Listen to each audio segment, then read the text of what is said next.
Xin chào mọi người, chào mừng mọi người đã trở lại với Sự Có Ích của Nam. Hôm nay thì chúng ta sẽ làm một thứ vô cùng hoành tráng. Chúng ta sẽ làm một con gấu bông từ bánh ngọt như thế này. Tất cả mọi thứ đều là bánh đều có thể ăn được. Bên trong nó thì sẽ là nhân sô-cô-la với cả kem cà phê. Và bên ngoài thì là một con gấu xinh xắn dễ thương, không cần lo như mọi khi. Chúng ta hãy cùng làm nha, vì nó xinh như thế mà.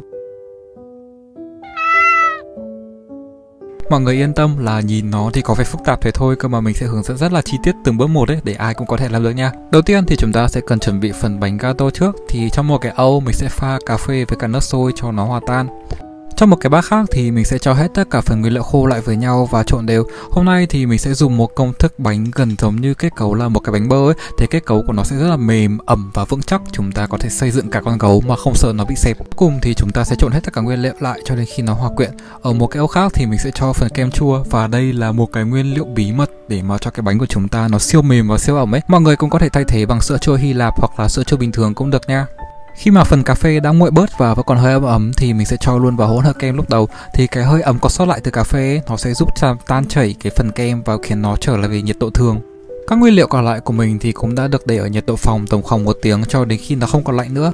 Bởi vì sau đó thì chúng ta sẽ trộn với cả phần bột khô ấy, mà nếu chúng ta trộn quá nhiều thì sẽ hình thành những sợi gluten làm cho bánh bị cứng ấy. Thế nên ở bước này thì mọi người hãy trộn cho nguyên liệu thật kỹ nha, để mà bước sau chúng ta không phải trộn quá nhiều. Mình sẽ tạo một cái lỗ ở giữa và sau đó thì trộn đều. Cơ mà cái bát này thì nhỏ quá, thế nên mình sẽ chuyển qua một cái bát to hơn nha. Cái lý do mà mình bảo kem chua là một nguyên liệu kỳ diệu trong công thức ngày hôm nay là bởi vì cái kem chua ấy nó sẽ làm cho cái bánh của chúng ta mềm, ẩm ở một đẳng cấp khác biệt luôn ấy. Bên cạnh đó thì axit trong những cái thành phần chua này nó sẽ phản ứng với cả cái muối nở lúc nãy và sẽ khiến cho bánh của chúng ta nở cao hơn và xốp hơn ấy. Cho công thức của ngày hôm nay thì chúng ta sẽ cần phải nướng ở trong hai cái khuôn như thế này. Mọi người có thể chọn cái khuôn ở dưới ấy, nó to hơn một chút, tầm khoảng 15 cm thì cũng được nha. Hai cái khuôn này thì một cái to hơn thì sẽ dùng để làm phần thân và cái nhỏ hơn thì sẽ dùng làm cái đầu ấy. Thế nên nếu như mọi người cho cái phần thân là to hơn ấy thì cái đầu nó sẽ bé đi, nhìn nó sẽ đỡ bị rụt cổ như kiểu con gấu của mình. Đổ phần bột ngập khoảng 3/4 khuôn và hôm nay thì chúng ta sẽ đem bánh đi hấp nha. Hai cái bánh này thì thời gian hấp nó sẽ khác biệt nhau một chút ấy. Cho cái bánh to thì hiển nhiên bởi vì nó to hơn, thời gian hấp của nó thì sẽ lâu hơn, tầm khoảng 50 phút. Còn cái bánh nhỏ thì chúng ta sẽ chỉ mất 30 phút thôi. Thế nên sau tầm khoảng 30 phút hấp ấy thì mọi người có thể lấy cái bánh nhỏ ra và hấp nốt thời gian còn lại đối với cái bánh to. Nhờ vào việc dùng phương pháp hấp này mà bánh của chúng ta thì sẽ mềm ẩm hơn so với bình thường, cũng như là cái độ thất bại ấy, nó sẽ thấp hơn bởi vì bánh hấp ấy nó dễ lắm á. Sau cùng thì chúng ta sẽ dùng một cái tăm và đâm sâu vào cái phần giữa, bởi vì cái phần giữa ấy thường là nó sẽ là cái phần dễ bị sống nhất. Cuối cùng thì chúng ta sẽ nhẹ nhàng tách phần bánh này ra khỏi khuôn. Mọi người có thể kiểm tra thêm một lần nữa nhá. Hôm trước thì mình kiểm tra ở phần trên thì nó khô, còn mà phần dưới khi mà mình đâm lại như thế này ấy, thì nó lại sống nguyên ấy. Thế nên mọi người nếu mà thấy bánh sống thì hãy cho nó hấp thêm thời gian nha. Và như thế là bánh gato của chúng ta đã xong rồi. Giờ thì chuyển sang là phần kem nha. Cho công thức của ngày hôm nay thì mình sẽ dùng cái kem bơ sữa đặc mà mình đã giới thiệu một lần trên kênh của mình. Bởi vì hôm nay thì chúng ta sẽ làm một chiếc bánh khá là cao ấy, thế nên mình sẽ cần một cái kem mà nó chắc và nó không bị chảy quá là nhiều khi mà chúng ta trồng cao lên. Để mà ra được một cái kem bơ có chất lượng cao nhất thì mọi người hãy chọn một loại bơ nào mà nó có hương vị ngon nhất cũng như là cái độ béo nó cao ấy. Hôm nay thì mình dùng cái bơ Elanvia thì nó sẽ có hàm lượng chất béo vừa cao và cũng như là nó sẽ mềm rất nhanh ở nhiệt độ phòng, mình sẽ không phải chờ quá là lâu luôn. Sau khi mà cắt bơ ra thành những cái khối nó bằng nhau thì mình sẽ đổ nó qua một cái âu khác. Giờ mình tự coi lại mà mình thấy mình rảnh quá mức thật luôn đấy. Tí em đổ bơ vào một cái âu khác làm gì, sau cuối cùng thì lại đổ lại cái âu này, kiểu bày việc ra để mà đi rửa bát hay sao ấy. Thì chúng ta sẽ cần đánh bông bơ cho đến khi nó bắt đầu chuyển sang một cái màu nhạt hơn và nhìn nó bông hơn một chút nha.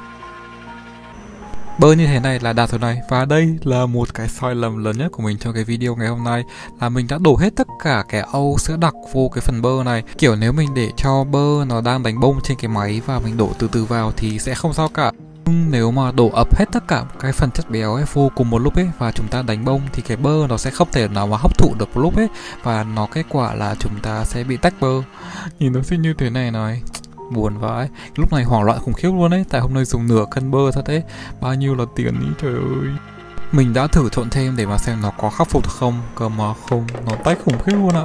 Cơ mà yên tâm, vì mọi người đang xem Sự Có Ích của Nam mà. Nếu như cái kem này hỏng thật ấy thì mình đã giấu nó đi và không cho lên video rồi. Giờ thì chúng ta sẽ cùng chữa nó ra. Đầu tiên thì mình sẽ cần một cái khăn ấm và quấn quanh cái phần âu này. Mọi người cũng có thể cho toàn bộ cái phần kem bơ này lên trên một cái âu nước và sau đó thì đun quách thủy nó tầm khoảng 30 giây cũng được nha. Thứ mà chúng ta đang cố gắng làm là chúng ta sẽ làm tan chảy một cái phần kem bơ rất là nhỏ trong cái phần kem bơ này. Và sau khi mà cái phần kem này nó nóng lên ấy thì chúng ta sẽ làm cho cái phần kem còn lại nó chảy ra và nó sẽ hòa quyện mịn lại như thế này này.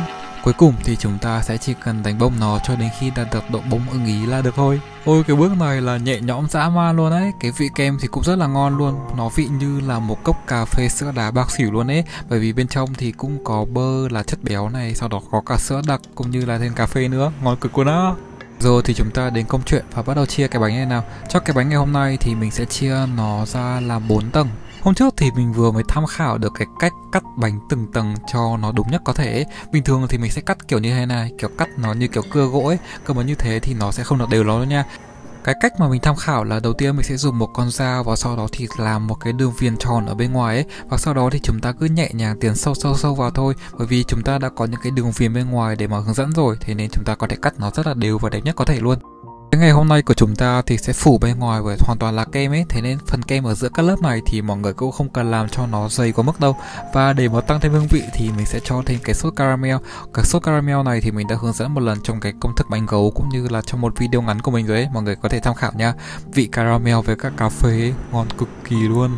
Sau khi mà chúng ta đã ra được 4 lớp như thế này thì mình sẽ để nó trong tủ mát nghỉ thêm tầm khoảng 10 phút cho đến khi nó cứng lại rồi chúng ta sẽ sát tác tiếp nha. Cũng tương tự như thế thì mình sẽ làm nốt cho cái phần đầu của con gấu với một cái bánh 2 tầng như thế này. Đây là cái bánh của mình sau khi mà lớp kem bơ nó đã bắt đầu đặc lại và chúng ta sẽ bắt đầu xẻ bánh nha. Ở bước này thì chúng ta sẽ cần cắt bánh sao cho nhìn cái bánh nó kiểu tròn nhất có thể, thì nhìn con gấu nó sẽ kiểu tròn hơn ấy thay vì nó là một hình vuông. Lúc chưa cắt ấy thì mọi người còn hồi hộp một chút, cơ mà cắt rồi ấy thì cảm giác nó phê cực luôn ấy. Cảm giác như kiểu mình đang xẻ thịt cho cái miếng bánh trong cái bánh donut kebab ấy. Ngon khủng khiếp ạ. Và cho cái phần này thì thực chất nó cũng không cần phải tròn có mức đâu nha. Cái phần bánh vụn thì mọi người hãy giữ lại nha, tí nữa chúng ta sẽ tiếp tục dùng á. Mọi người cứ xẻ từ từ thôi thì cái bánh của chúng ta sẽ dần dần nó sẽ tròn hơn một chút đấy. Và mình sẽ bao thêm một lớp kem phủ ở bên ngoài để mà cho những cái vụn bánh nó bị rơi ra nó sẽ dính hết vào kem thì nó sẽ không bị kiểu lem nhem quá mức.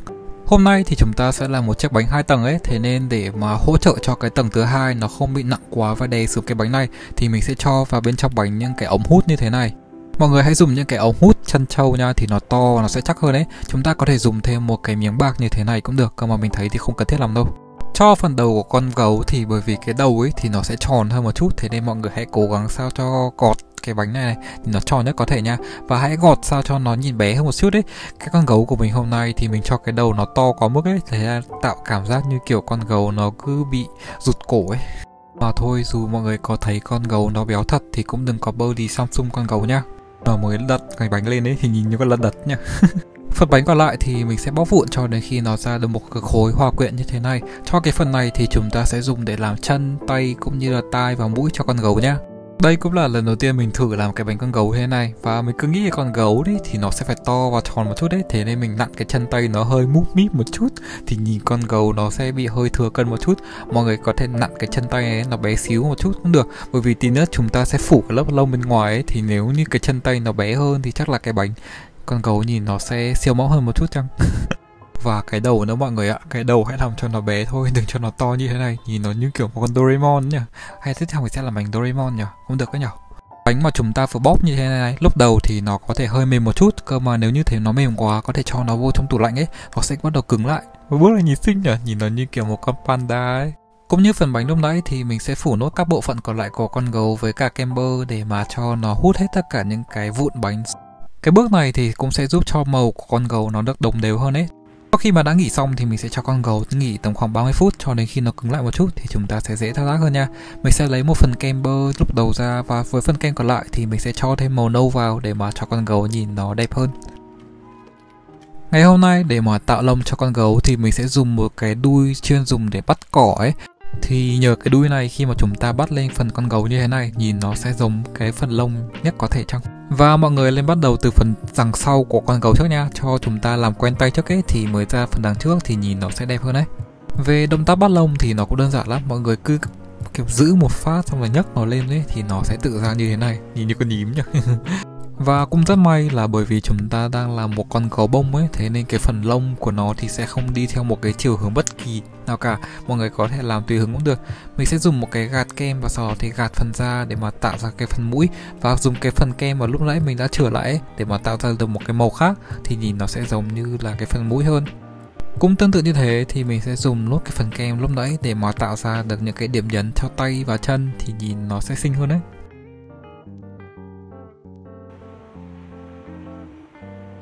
một chút kem nữa ở phần tai cho cái tai nhìn nó lộ diện hơn. Nhìn bắt đầu ra dáng một con gấu rồi này, mình sẽ dùng nốt cái phần bánh còn lại để mà nặn mắt và mũi cho con gấu nha. Lúc đầu thì mắt hơi to ấy, nhìn như kiểu hai cái hạt nhãn ấy, mọi người có thể sửa lại cho nó bé hơn nha. Và mình sẽ gắn thêm một cái mũi nữa là nhìn nó xinh quá trời.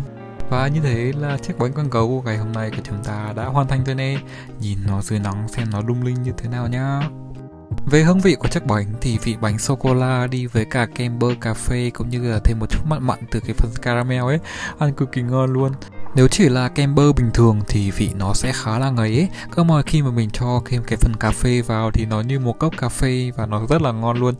Ngoại hình của con gấu thì nhìn nó cũng rất là bắt mắt này, kiểu nhìn một cái thôi ấy là thấy ấn tượng luôn ấy. Thế nên rất mong là video này đã có ích để mà cho mọi người làm được cái bánh này nha. Cảm ơn mọi người vì đã xem đến tít tận đây. Nếu như mọi người thấy thích video này, hãy ấn like, đăng ký cho kênh của mình để mà cho mình có thêm động lực làm những cái video như thế này tiếp theo nha. Chúc mọi người sẽ thành công với món bánh này, và nếu như mọi người có bất kỳ thắc mắc gì thì cứ bình luận bên dưới nha, mình sẽ cố gắng để mà trả lời hết. Hẹn gặp lại mọi người trong video tiếp theo, và giờ thì bye bye.